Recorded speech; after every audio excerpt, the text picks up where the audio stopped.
Okay, first, I want to give all honor, praises, and glory unto Yahweh, Bahashem, Yahweh Shai, for allowing me to make this video. Yahweh, right? Yahweh is the true name of the Most High. Bahashem means in the name of, which is the Paleo Hebrew, which the Hebrews of the Bible spoke, right? That was the language before the slave trade, right? And Yahweh Shai being the true name of the Most High's only begotten Son, right? Is Yahweh Shai HaMashiach, right? You have Christ means anointed, and anointed in Hebrew means Hamashiach, right? You Israelites today, are you blacks, Hispanics, Native Americans, and Latinos, you the same people who fit the curses listed in Deuteronomy 28, right? The same curses listed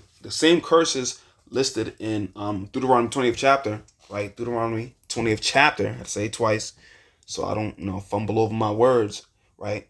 You people fit those curses, right? It's a sign that you are the children of the Most High, right? The Most High chose you. Deuteronomy 7:6. You got 1 Peter 2:19. If I'm mistaken, or maybe 2:9. Get that real quick just to make sure, right? On my phone. I'm pretty sure it's 1 Peter 2:19. Nope, 2:9. Salakia, 2:9. And true, you the true people, the true children of the Most High, right? But I was watching this video online, scrolling, and I ended up leaving a comment. Now this video right here, you see right here, right? You can watch this video on your own time because I don't want to make this nice and quick. I've recorded this video, but the whole shit just messed up. I just messed up, so I'm recording it again, right? These two people, as you see right here, they're debating these brothers, right? You see right here, right? These are brothers right here, I don't know what to call the name Jesus, but they probably call the name Jesus. They probably do name the true name of the Most High. Who knows? And his son, I don't know. No, I just came across these people, but they're probably saying Jesus to, so they can go on with the conversation. I don't know. I got no no knowledge of these people at all, right? Of these brothers specifically, right? But nonetheless, they're arguing with these people, basically saying that, the law is not done away with. We have to follow in his step, right? And those people in the two white shirts, they wasn't trying to hear that, right?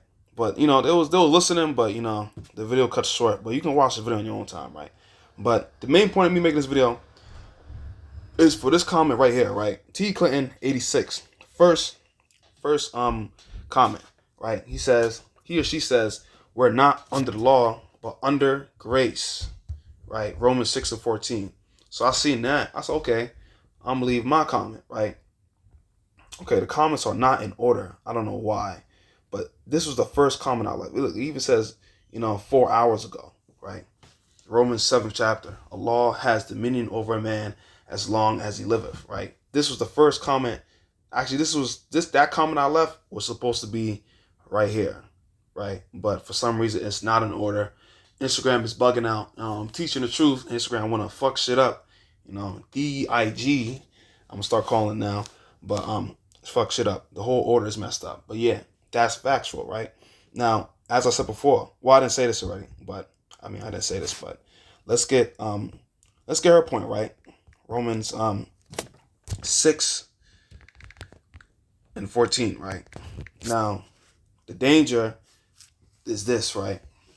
When you just read a verse and get no precepts on it, and you take it to face value, you could often be incorrect, right? You need precepts to back up your point, because sooner or later, someone is gonna, converse with you and say, hey, you said, the law is done away with, but, Romans the 7th chapter, the first verse specifically says the law has dominion over a man as long as he liveth, right? You're about, oh, wait, I didn't read that before, and then now you got to go back and study, right? So you can't take it to face value. You always got to have precepts upon that to relate to your point so you can get the bigger picture, okay? Romans 6:14. For sin shall not have dominion over you, for ye are not under the law, but under grace. Now, this person just read, for ye are not under the law, but under grace, right? We are still under the law, right? There's precepts that prove that, right? And in this context, is mainly trying to tell you that we're under grace, okay? There's proof of that, right? So we are under grace, right? We are in the land of our enemies, right? I'm talking to these Israelites. I'm not talking about these other nations, right? The Most High does not care for y'all, right? He only cares for the Israelites. You get that? And let's get that right now before you even move any further, right? Let's get that. Psalms 147. Easy verse, right? And you can also get that in Psalms 135. Amos 3rd chapter, right? He showeth his word unto Jacob, his statutes and his judgments unto Israel, right? He hath not dealt so with any nation, and as for his judgments, they have not known them, right? Let's get another one, Amos 3 and 5, right? And then we can go back to the point of this video, right? Hear this word that the Lord Yahweh have spoken against you, O children of Israel, against the whole family which I brought up for the land of Egypt, saying, you only have unknown of all families of the earth, right? Let's get Psalms 135, right? We can get back to this point. I don't want to keep going on and on, but this is letting you know that the laws and the statute commandments, right, was only established with the Israelites, right? So that's that, right? For the Lord Yahweh Ba'ashem Yahushua have chosen Jacob unto himself and Israel for his peculiar treasure, right? So now let's go back to the main point before I get confused and get off topic of the point of this video, right? Let's go back. Romans 6 and 14, right? So now, that's what that person said. Let's get Romans, the 7th chapter, right? And I remember this verse, thanks to Yahweh Ba'ashem Yahushua, right? Because this the verse 2 and 3, talks about the law regarding you and your wife and divorce and all that other stuff. You also get that in other books as well, like Mark and I'm pretty sure Matthew. But I made a video for that. That's another video, right? Romans 7 and 1.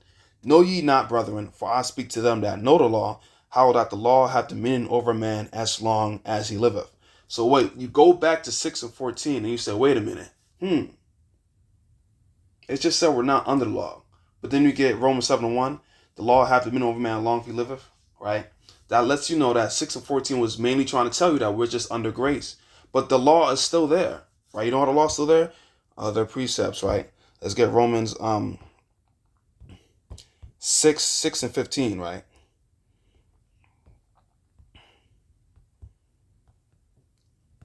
What then? Shall we sin because we are not under the law, but under grace?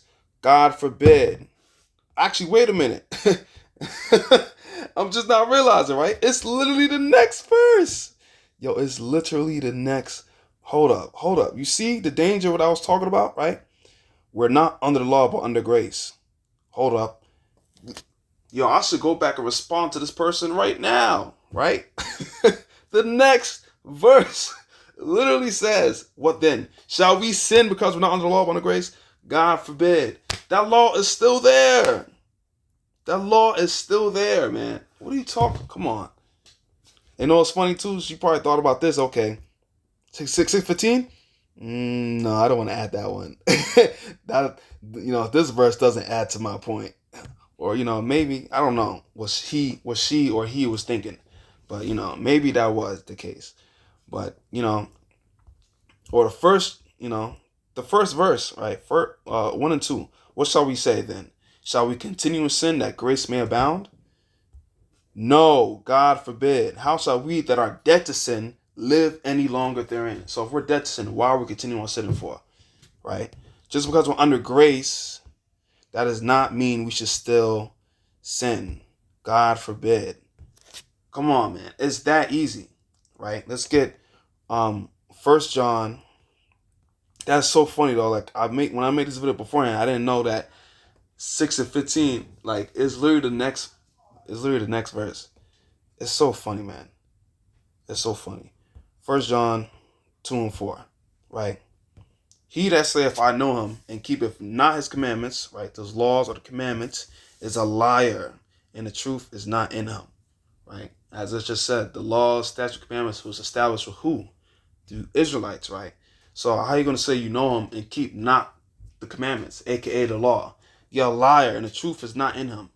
Come on. That's a direct fucking cut. That's a gunshot right there. Boom. That's a bullet to your fucking argument, right? Your shit is bleeding on the floor and it's going to die because there is no fucking truth in them. There's no truth, right? But whosoever keepeth his word. In him verily is the love of the Most High perfected. Hereby know we that we are in him. Right? Let's get John 3 and 4. Well, 1 John 3 and 4. Whosoever committeth sin transgresseth also the law. For sin is the transgression of the law. Right? More proof, right? Two more verses came to play, right? Romans 6 and 23. Right? For the wages of sin is death. Right? The soul that sins it shall die. Right? That's Ezekiel 18 and 4. Right? But not to stray too far off, right? So what does that tell this person right here? You know, what's going on? Come on. Oh my goodness, come on. It just it just went somewhere completely else. Right. And here's his response. This is somebody's responses to me, you know, Glizte, right? You got to keep reading, bro. Romans chapter 7 4. So my brothers and sisters, you also died to the law through the body of Hamashiach, that you might belong to another, to him who was raised from the dead, in order that we might bear fruit for the Most High, right? Here's my response. I'm going to go over this, and I'm most likely going to end the video off, because, you know, you got the point already, right? The law is still in effect. We have to have faith, right, and works, right? Let's get that real quick. Should be James 2 and 27, right? That last verse down there, right? For as the body without the spirit is dead, so faith without works is dead also. There's also another verse in Second Esdras, but I'm not too sure where it's at, right? But main point right here, it's just quoted again, you know. It's precept upon precept, right? Faith without works is dead. You need faith and works, right? And you need to keep the law to the best of your ability. Because yes, you're under grace, but you still got to keep the law to the best of your ability, right? What did Romans 6 and 14 say? Shall we continue in sin so the grace may abound? God forbid. Come on. Stop playing, right? Also, another verse in Romans 3 and 31 that I mentioned to him, right? And also, before we even go further, right? He's talking about Romans 7, the 7th chapter, right? That chapter is not even about how the law is done away with. That chapter is literally talking about how, you know, because of the introduction of the law, you now know what sin is. And, you know, when the lust of the flesh want to continue on thriving in sin, you know, because now you know what sin is. It's like you tell a child not to do, not to climb the dresser because it's going to fall down, right? It's still a good chance you don't climb that dresser, you're going to fall down, right? You don't get hurt, right? So you can apply that same thing to here, right? Let's get that right real quick. Romans 7, right? And literally says it. Let's get it in the NIV, right? Where is it at? Right here. What shall we say then? Right? He quoted 7:4, right? Jump on down, right? Because he's trying to say, and I'm going to show you the comment. He's trying to say that because we died to the law, that means the law is done away with. That makes absolutely no sense, right? We died to the law, right? We died to that law because we now know what sin was, and because of the sin, we died, right? Come on, it's super easy, right? But you know, you gotta read, and you gotta read it over and over again. What shall we say then? Is the law sinful? Certainly not. And what is sin? Right? Sin is a transgression of the law. Right? The wages of sin is death. Okay.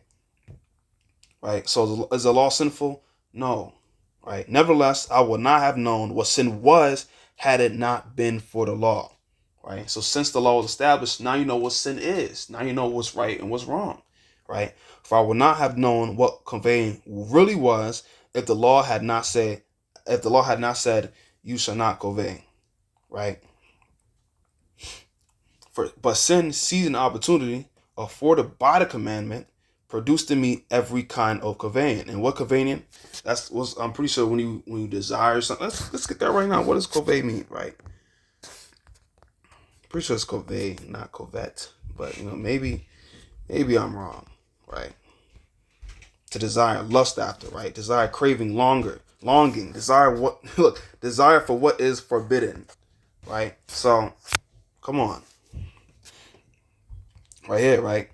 Once I was alive apart from the law, but when the commandment came, sin sprang to life and I died. So that's what this whole thing is talking about. Let's get this real quick and to move faster. We know that the law is spiritual, but I am unspiritual, sold as a slave to sin. I do not understand what I do. For what I want to do, I do not. But what I hate to do, right? So whatever he wants to do, he doesn't do them. He does the stuff he hates, right? That's where you get the book of Galatians. I'm pretty sure either 5 and 6 or 6 and 5, right? It talks about walking after the don't walk after the spirit, right? Let's try to get there real quick. This is one of the two. Let's say 5 and 6. Let's see. Oh, then it's 6 and 5. Right? No. I guess we use this too. But I'm pretty sure it's 5 and 16. Hold up. Let's try to find this real quick.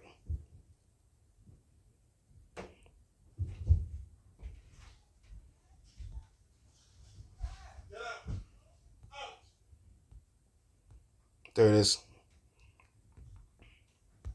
5 and 16. I said 5 and 6. Lord, I remember that. Yahweh Radazah. Right? This I say then, walk in the spirit, and ye shall not fulfill the lust of the flesh. Right? For the flesh lusteth against the spirit. They're both, going at it. And the spirit against the flesh. And these are contrary the one to the other, so that ye cannot do the things that ye would. Right? He wants to do the stuff that he would, but he can't. Right? He can't do it.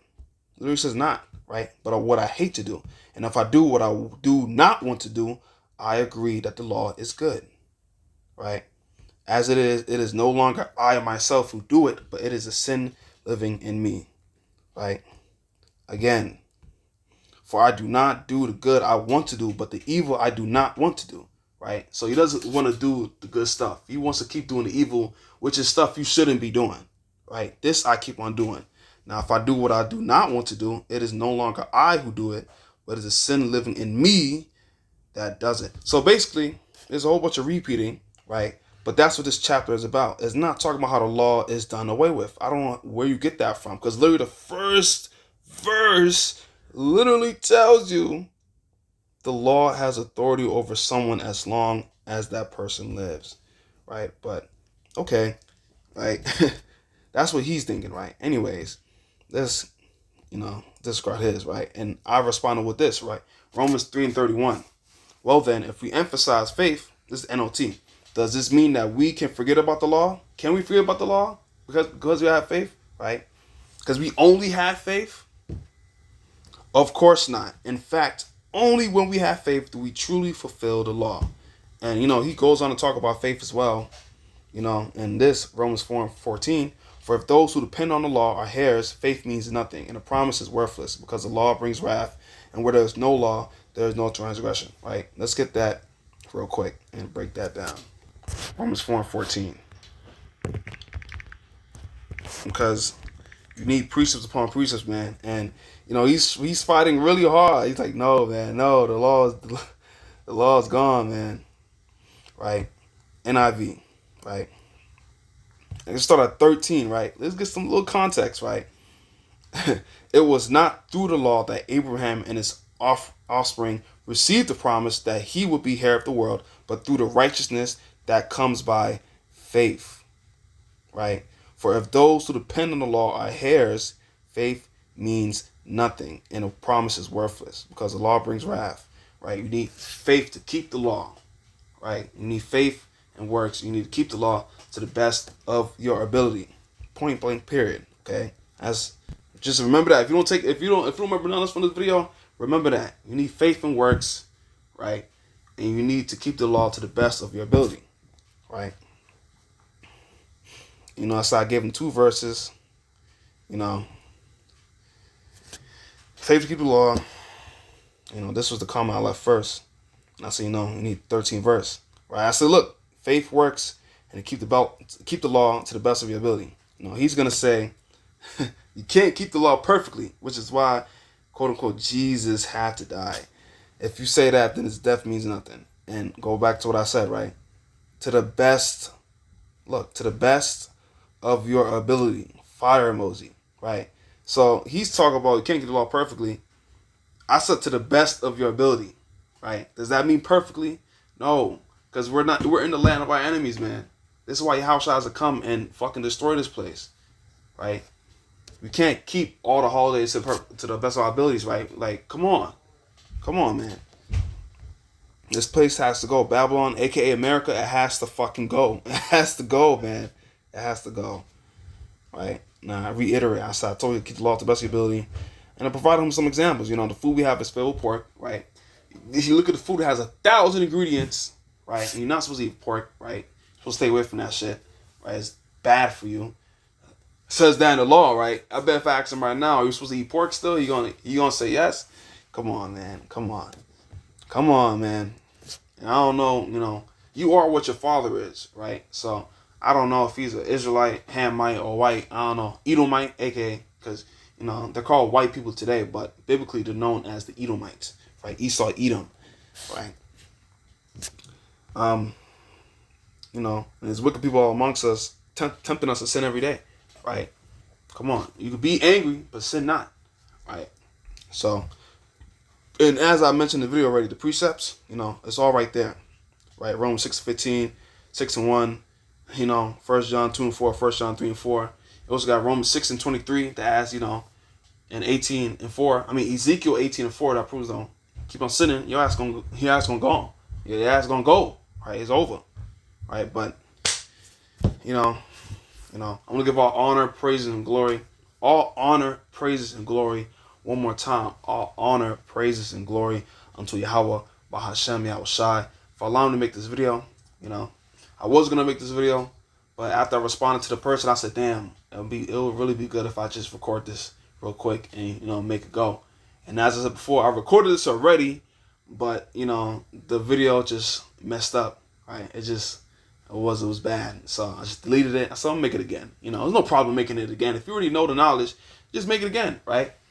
And, you know, Lord willing, you were edified. You know, Lord willing, you see me in the next video. With that, I'm going to stay strong. Shalom, shalom. Stay strong in the faith. Shalom, shalom.